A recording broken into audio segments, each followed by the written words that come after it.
প্রত্যেক অভিভাবকই চান তাদের সন্তান যেন একটা সুন্দর ভবিষ্যৎ পায়, তাই না? এটা আমাদের সবারই স্বপ্ন।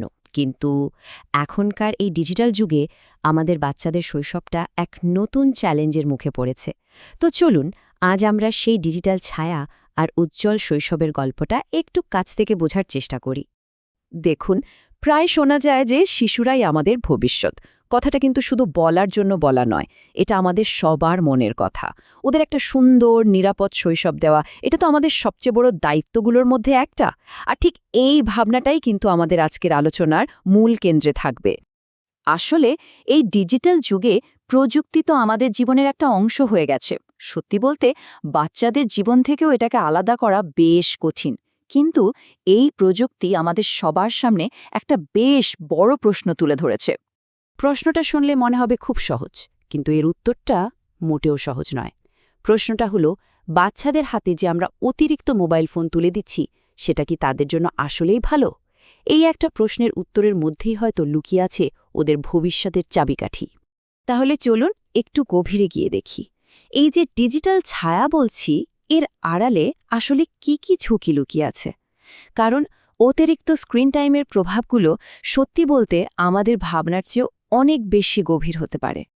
প্রথমেই যে বিষয়টা আসে সেটা হলো চোখের সমস্যা।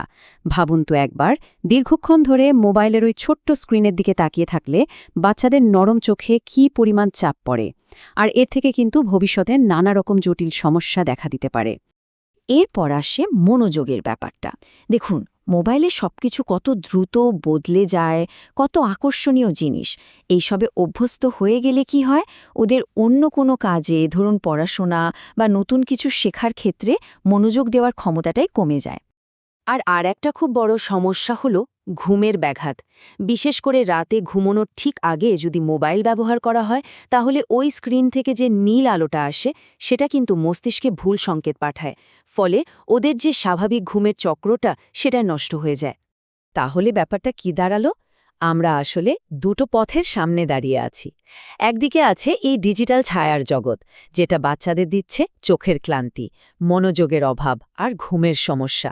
আর ঠিক তার উল্টো দিকে আছে একটা উজ্জ্বল শৈশবের সম্ভাবনা, যেখানে আছে মাঠে দৌড়াদৌড়ি করে খেলাধুলা, বই পড়ার আনন্দ আর সুস্থভাবে বেড়ে ওঠার একটা সুন্দর পরিবেশ।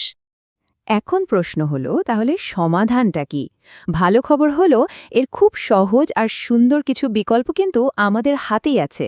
চলুন এবার সেই পজিটিভ অভ্যাসগুলো সম্পর্কে একটু কথা বলি, যেগুলো আমরা আমাদের বাচ্চাদের মধ্যে গড়ে তুলতে পারি। যেমন ধরুন, ওদেরকে স্ক্রিন থেকে দূরে রেখে মাঠে খেলতে পাঠানো। এতে ওদের শুধু শরীরই ভালো থাকবে না, মানসিক বিকাশও ঘটবে। এর পাশাপাশি বই পড়ার মতো একটা দারুণ অভ্যাস যদি গড়ে তোলা যায়, ভাবুন তো ওদের কল্পনার জগৎটা কতটা বড় হবে, কতটা জ্ঞান বাড়বে। আসলে এই ছোট ছোট ইতিবাচক পরিবর্তনগুলোই কিন্তু পারে ওদের একটা সুস্থ শৈশব উপহার দিতে।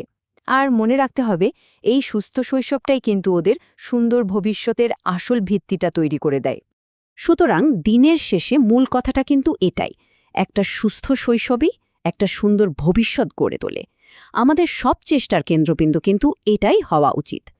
তাই শেষ পর্যন্ত প্রশ্নটা আমাদের নিজেদের কাছে, আমাদের পরবর্তী প্রজন্মের জন্য আমরা ঠিক কোন ভবিষ্যৎটা বেছে নিচ্ছি?